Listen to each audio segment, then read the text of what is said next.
Hello, welcome to Lizards of the Toast. This is fun. I haven't done an update. I've updated my Selvala deck hugely. Well, not hugely, but hugely for me, meaning some things went out, some things came in. Because I usually don't change things too much. So we're going to go through this. It's going to be a good time. I'm going to explain some things. And I've seen some Selvala. She's making her way around the internet a little bit again. So I thought I'd better sound off my own input here in a cedh viable uh, deck that is truly that. Not, meaning that this is highly competitive, not like, could be better, but it's a budget cedh. So I believe our most expensive card is the Jeweled Lotus, which is included in it now because it's gone down in price. So we'll talk about Selvala. She's 1 and 2 green. Nice low to the ground commander. She's a legendary elf scout, and look how legendary she is. Look at that dog. Oh my gosh, it's a wolf. Whenever another creature enters the battlefield, its controller may draw a card if its power is greater than each other creature's power.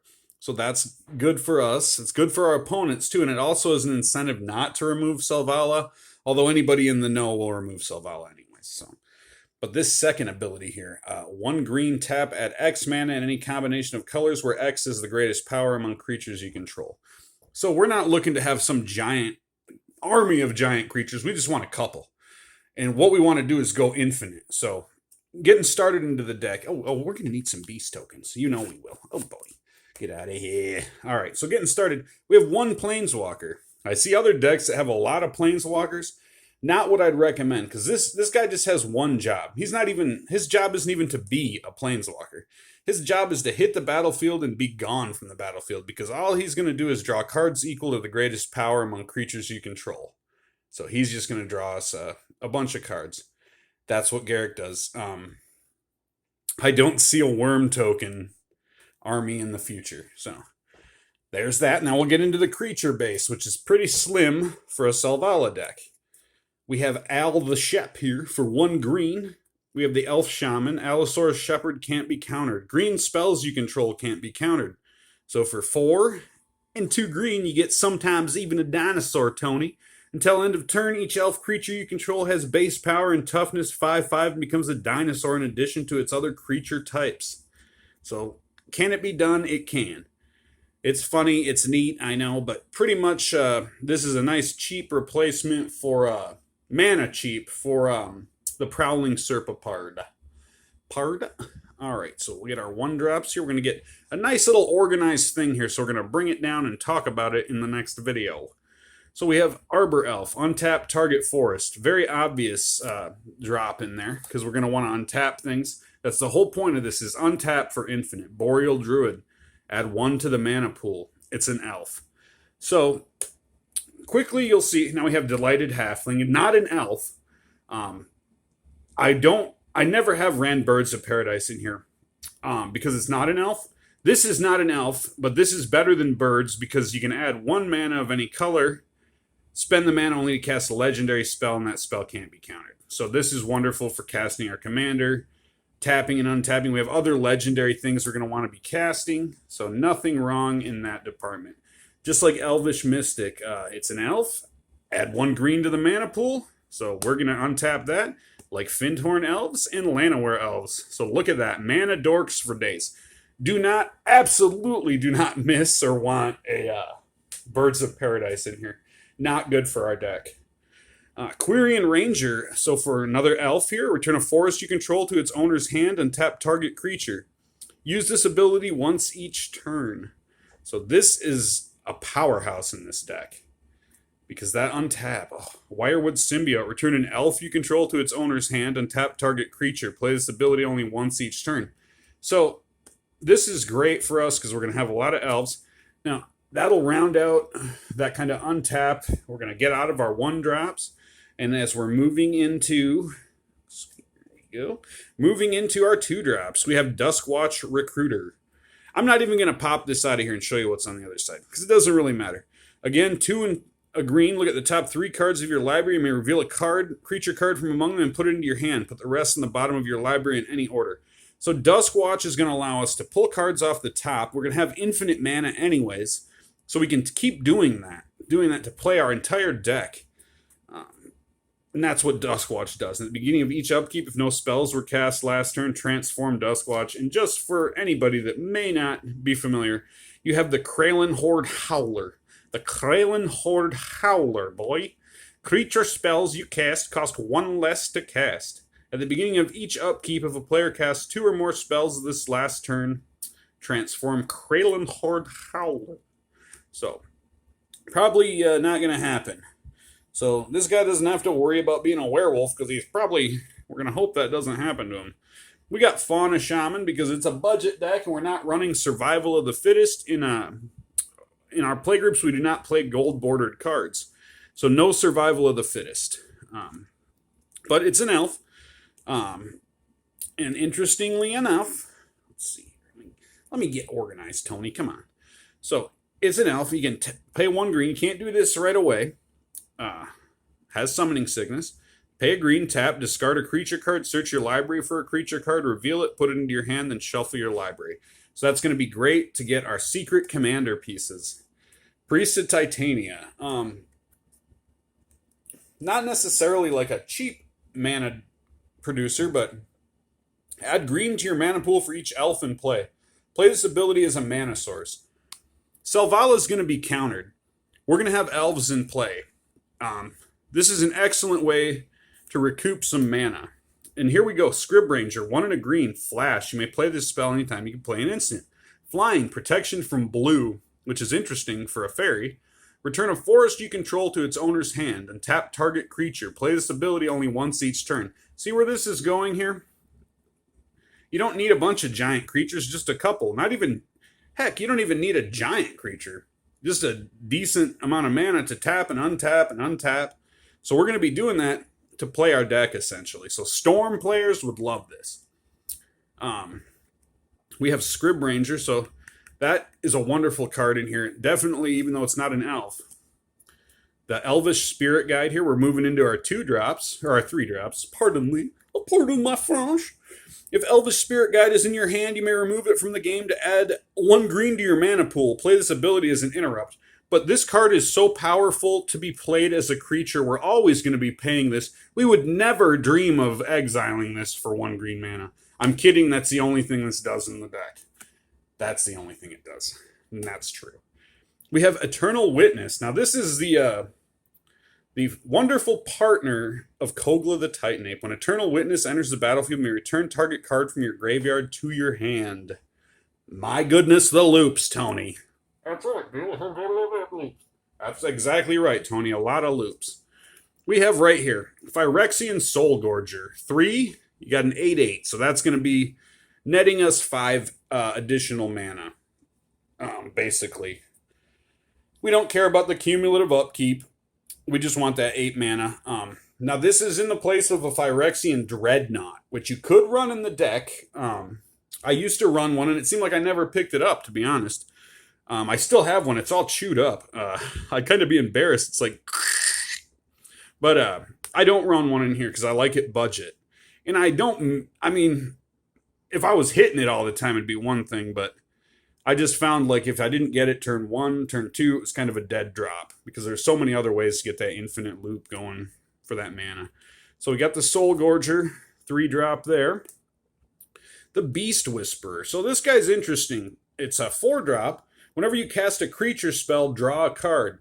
So we can draw our deck with this because with Eternal Witness, we can constantly be drawing creatures and playing creatures with our infinite mana to essentially draw our deck in 1 turn and then play everything. Which would include, I'll show you in a second, this, just like Concordant Crossroads has been cut from the deck. I know I hear a gasp across the country right now. But yes, I cut Concordant Crossroads. I'll explain why in the next video. This is more just showing what the deck is, so I digress. Beast Whisperer, Karametra's Acolyte, add an amount of green to your mana pool equal to your devotion to green. Wonderful to get out. Say we get this out via Selvala, right? Somebody counters Selvala, something happens, this is still out. If it's uncountered, we can create a good amount of mana again. So, very wonderful. Teamer Sabertooth, another hidden commander in here. 1 and a green, return another creature you control to its owner's hand. If you do, Teamer Sabertooth gains indestructible until end of turn. So this can run in line with our tappers, just like, where is it? Okay. I probably shouldn't be, you know what, I'm going to hold up the show and explain some things. Just this, because if I don't remember it on my next video. So, like with Curian Ranger, return a forest you control to its owner's hand and tap target creature. Use this ability once each turn. So, if you play, say, this is just an example. There's other examples of this. I just grabbed Quirion because I saw her. So, return another creature you control to its owner's hand. If you do, Teamer Sabertooth gains indestructible. That's cool, not that important. So, if we turn this to our hand, see it says activate that ability only once each turn. With our infinite mana, when we recast this, this is a new Quirion Ranger. This isn't the same one because it's went back to our hand, so it's recast. So you can tap that and get that ability again. You can do that, or I'm sorry, not tap it, but you can return another forest and untap something, Selvala again, if you should so desire. So, food for thought. And that's why Teamer Sabertooth is so fun in this deck. Now, here is a sleeper creature that I have said is good, and now I see it showing up in metagame decks. Because if you're going to create infinite mana, like in like a Kinnan Bonder Prodigy or something, Ulvenwald Odyssey is great. Has trample, it has haste, who cares? But we have infinite mana, okay? So when we transform this, which you can do when you play this, you play it, you transform it with your infinite mana. It's on the battlefield, trample, haste. It's an 8/8. Other creatures you control get +1/+1 and have trample and haste. So we play that. Going to be very good for us.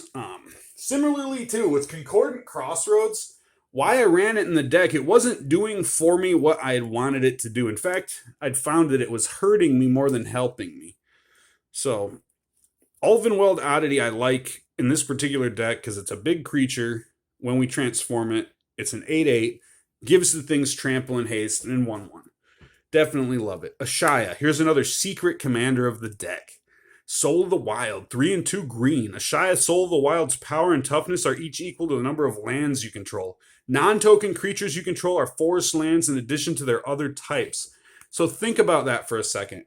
So with things we're returning, okay, return a forest to its owner's hand, okay?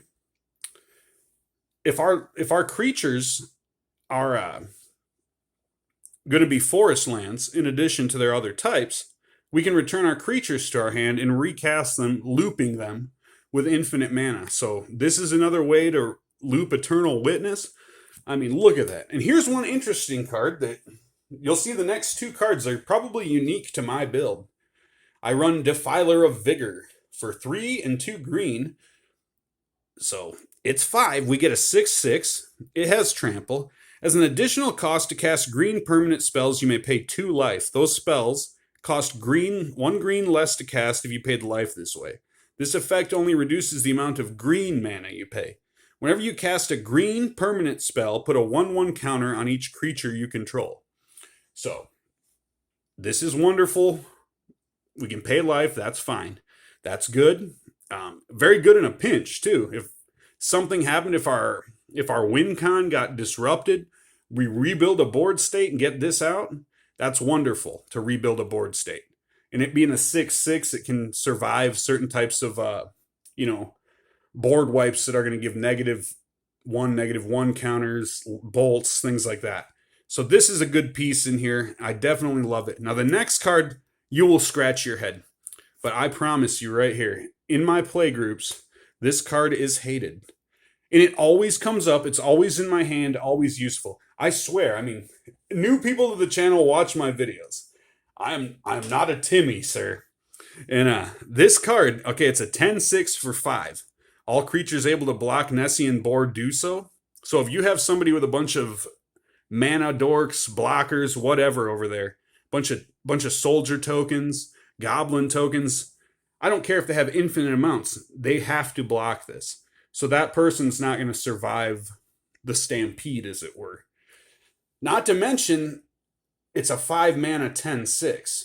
And usually, I've never had somebody really benefit too much from that card draw because they lose. Anyways, so, and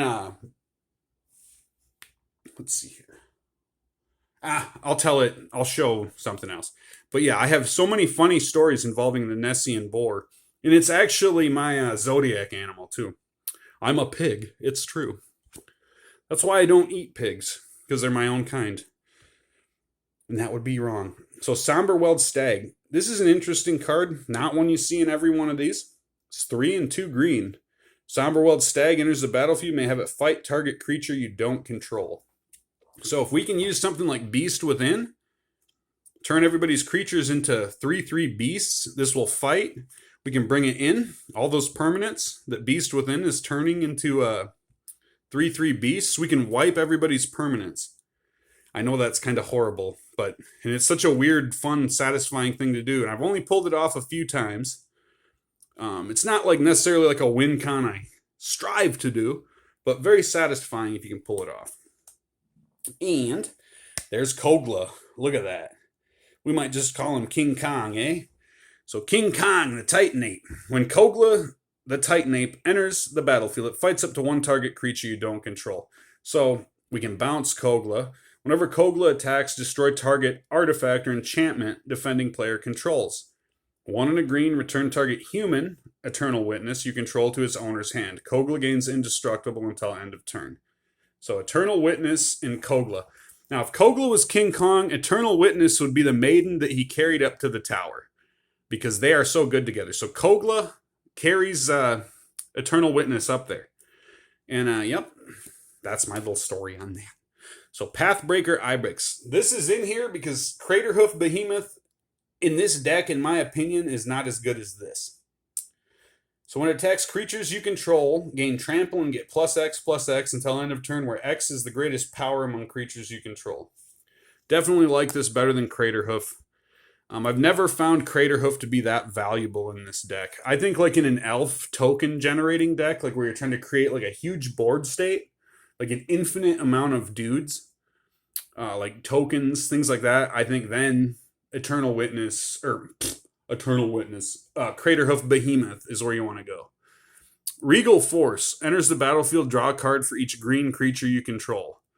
Again, we're going to have infinite mana. If we can play this one time, it's great. If we can bounce it back and forth, we're again going to be drawing our deck, and on that turn, playing everything. So Regal Force, it's a 5/5. It's 7 mana. You'd never play it in anything else, I don't think, where you're not generating infinite mana just for that. But if you can bounce it, you can draw to what you need. Then we have Galta, Primal Hunger. And what a shame this version of this I love so much. It took a hit. So get out there and buy them, because it's cheaper than it's ever been now. And it's a 10 and 2 green. X less to cast, where X is the total power of creatures you control. It's got trample. What more could you want? What's more green centric than that? Am I right? So there's our creature base. Not too much. Know what I mean? Know what I mean, Vern? Pretty basic stuff there. So here, all right. Now we're going to look at some sorceries. Green Sun's Zenith. This should be in every deck running green. Search your library for a green creature card with mana value X or less. Put it onto the battlefield, then shuffle. Shuffle Green Sun's Zenith into its owner's library. This will always get us mana dorks. Wonderful for that. If we got infinite stuff out, we can get Eternal Witness, we can get Kogla, we can get the Somberwald, whatever we might need. We have Scale Up. So we play our turn 2 Selvala, turn 3, get 6/4 on something, bang. And if you can hit it with something else, so if you get the 6/4 until end of turn and you hit that with something, Selvala is going to have a lot of mana early. That's what that does. If it was at instant speed, it'd be really cool, I always thought, as a way to protect something, because that 6/4 protects from bolts. So, and there, who knows what that is? Who can say? That's Finale of Devastation. And needs no introduction. This is a win con. Everybody knows the card. I have a translation card for it. I actually opened this when I was opening some Japanese War of the Spark with my buddy Randy. And I was happy to get that. So, but I do find, like, I do have to check my, like, reference card just to, like, make sure. You know, people generally don't like the cards they can't understand. So that's why I carry a token that says what that does. So do that. If you have foreign language cards, it's always a good idea to do that. You know, You're not in the country of the language, of course, which I don't think my translation's very good at that. Such a beautiful writing on there, though. I just love the way the card looks. Now, this card, love it. Land Grant. If you have no land cards in hand, you may reveal your hand. Instead of paying Land Grant's mana cost, search your library for a forest card. Put that card into your hand, then shuffle the library. So cool. And we don't care too much about revealing our hand. And this is great in the beginning of the game, middle, end, anytime. Anytime you want some land, this is great. And that cost, just hard casting, it's not that bad either. So there's that. Where was I? What am I? All right, there we go. So we have Life's Legacy. As an additional cost to cast Life's Legacy, sacrifice a creature. Draw cards equal to the sacrificed creature's power. Obviously, we're going to be drawing some cards off of that. We have Regrowth. Return target card from your graveyard to your hand. So that's wonderful for recasting and returning things. Weird Harvest. Be very, very careful with this one. Each player may search his or her library for up to X creature cards. Reveal those cards and put them into his or her hand. Then each player who searched his or her library this way shuffles it. So we must be very discriminating when using this. As I've often, a couple times, learned a lesson or two. Genesis Wave, we're going to have infinite mana, so any number of permanent cards with converted cost mana X or less from among them onto the battlefield. Then put all cards revealed this way that weren't put onto the battlefield into your graveyard. Imagine that. So we can, boop. Genesis Wave is a wonderful way to win, as is Triumph of the Hordes. Again, I like this so much better than Craterhoof Behemoth. I even like this better, I think, than Finale of Devastation. Until end of turn, creatures you control get +1/+1 and gain Trample and Infect. So we'll have some pumped up guys and send them in, and it's going to do the job. Especially if we send it in with an Ibex on board. Soul's Majesty. Draw cards equal to the power of target creature you control. Perfect. Rishkar's Expertise. Draw cards to the greatest power among creatures you control. You may cast a card with converted cost mana cost 5 or less from your hand without paying its mana cost. Pretty good. Tooth and Nail. Choose one. Search your library for up to 2 creature cards. Reveal them, put them into your hand, then shuffle. Put up to 2 creature cards from your hand onto the battlefield. And you can entwine those, which we're going to do. So we'll most likely be going for Koglin Eternal Witness, depending on what we have. A few other things. There's many things we can entwine. And again, because we are generating infinite mana, not that big of a deal. So quickly, we will go through the instance. We have Summoner's Pact. Whoop. Hey. Search your library for a green creature, put it into your hand, then shuffle. And you know what happens here, but that's never going to happen. We have Autumn's Veil to protect ourselves, protect our win. Spells you control can't be countered by blue or black spells this turn, and creatures you control can't be the target of blue or black spells. There's that wonderful card. Split Second. Untap target creature. Until end of turn, it gains hexproof reach, and whenever this creature becomes tapped, it deals damage equal to its power to up to 1 target creature. And here, whoa. Here we have the Might of Old Krosa. Target creature gets +2/+2. We can save something there if we cast it like an instant, but we can pump something too. So, scale up. We can get a 10-8 on board, so that'll be 10 mana via Selvala. We have Mutagenic Growth to get 2 free mana via Selvala. And it will also save Selvala from being hit by a bolt or something. We can just pay life. So that's a good one in there. Nature's Claim, a little bit of Artifact Hate. Destroy artifact or enchantment. The controller gains 4 life. Who cares? Veil of Summer. One of my favorite cards in Modern, even. Alright, 1 green. Draw a card if an opponent has cast a blue or black spell this turn. Spells you control can't be countered this turn. You and permanents you control gain hexproof from blue and from black until end of turn. Just a better Autumn's Veil. Vitalize. 1 green. Untap all creatures you control. Vines of Vastwood. Target creature can't be the target of spells or abilities your opponents control this turn. That's good to protect our commander and other pieces. Vastwood was kicked. That creature gets +4/+4 until end of turn. That's good too. We got Worldly Tutor to search up a green card, reveal it, then shuffle and put the card on top. Heroic Intervention will protect our win. Permanents you control gain hexproof and indestructible until end of turn. We have ram through. Target creature you control deals damage equal to its power to target creature you don't control. If the creature you control has trample, excess damage is dealt to that creature's controller instead. You can win games with this card. It's wonderful. Beast Within, excellent card in the deck. Destroy target permanent. Its controller creates a 3/3 green beast creature token, and Somberweld Stag will fight every one of them by way of Kogla and Eternal Witness. We have Card of Calling here. Convoke. Creatures can help cast.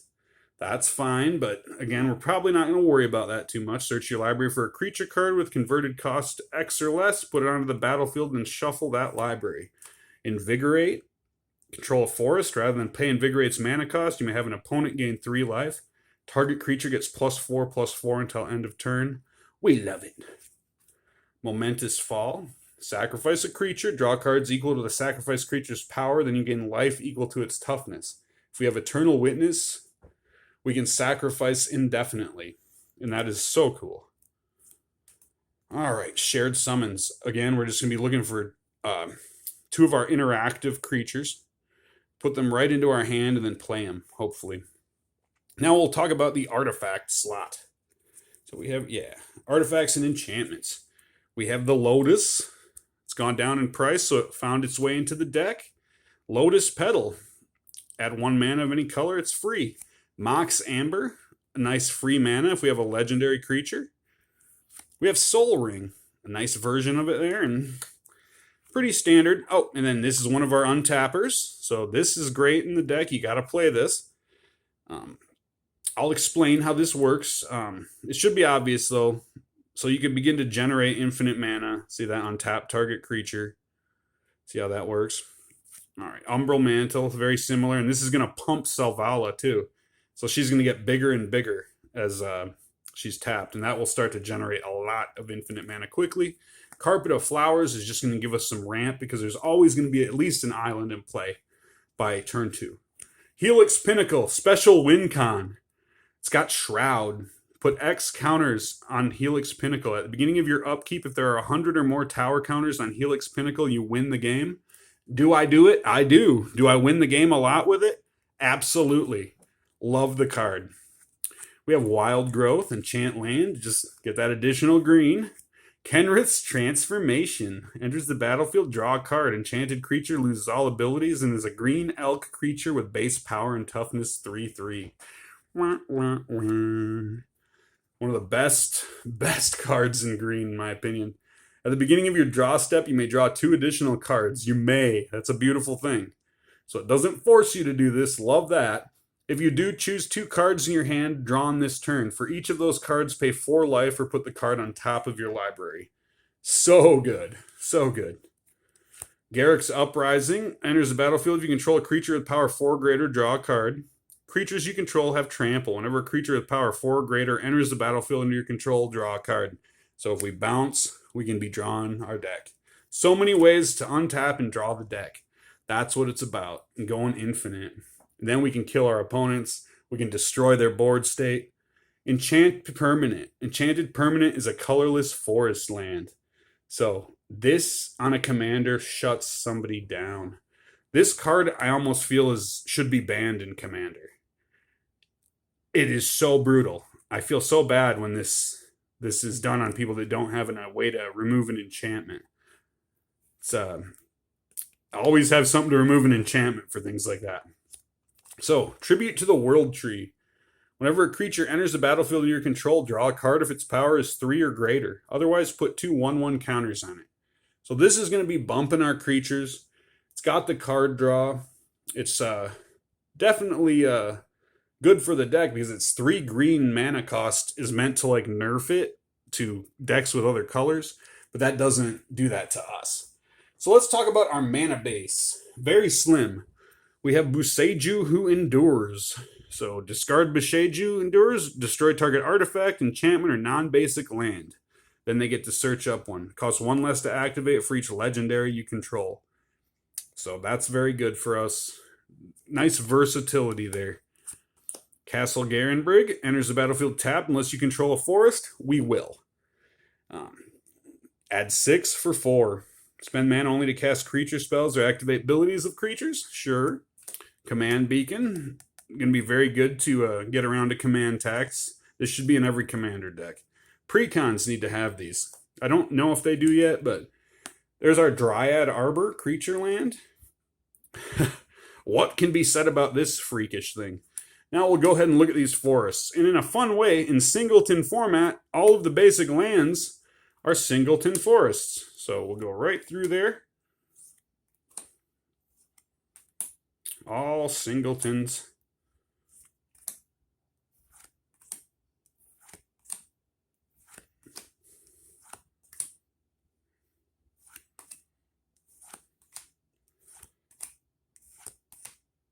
And at the end, we have a layer of the Hydra to dump some X into. A Tree of Tails to have an artifact land because it looks like Mega Manville. And a Treetop Village. Probably could do without this land in here, but I don't know. I just like it. Wirewood Lodge. What do we need that for? Right? Untap. And the coolest forest ever, right there. That looks like Sonic the Hedgehogville, doesn't it? Alright, so this is video 1. I think there's going to be 3 in this series where we are going to dissect and talk about this. Now, I know we don't have Dreadnought. We don't have Cavern of Souls.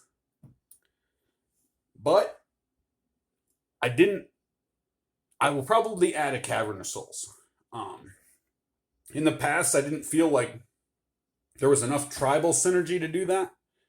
I had other decks where I wanted Cavern of Souls to be, but I may move a Cavern of Souls to this deck for like regular play. So that being said, like this being a budget version, I probably will add a Cavern of Souls.